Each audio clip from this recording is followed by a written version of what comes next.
কখনো ডাইরেক্ট কোনো খেজুর খাবেন না। খেজুর একটা হাতে নিলাম, এইভাবে একটা হাতে নিলাম, ধরেন এই যে হাতে নিলাম আর বিসমিল্লাহ বলে ঢোকাই দিলাম না। খেজুরটা অবশ্যই মাঝখান থেকে ফাড়বেন, এইভাবে এই যে এইভাবে ফাড়বেন। দেখেন সুবহানাল্লাহ, আল্লাহু আকবার, কতটা সাদা, কতটা প্রিমিয়াম খেজুর, চমৎকার এবং আঠালোই দেখেন, আঠা আমার হাত টেনে ধরতেছে।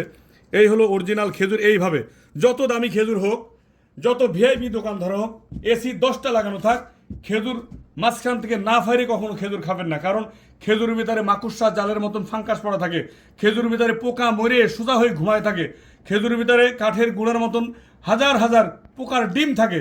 এমনকি প্রিন্টারের যে কালি থাকে না, কাঠিসের যে কালি, ওই রকম কালি এই খেজুর ভিতরে আমি পাইছি।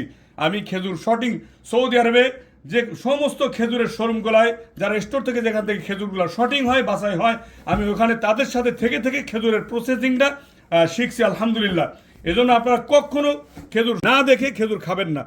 আর যা আপনারা চালাক হতে হবে, কাস্টমার হতে হবে চালাক, দোকানদার লাভবান হবে আর কাস্টমার ঠকে যাবে না।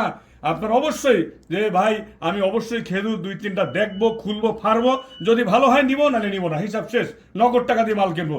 তো সম্মানিত ভিউয়ার্স, এরকম টাটকা রিফ্রেশ খেজুর পেতে হলে অবশ্যই সালে আতরান খেজুর হাউসের সাথে যোগাযোগ করবেন। আমাদের হোয়াটসঅ্যাপ 01718656565।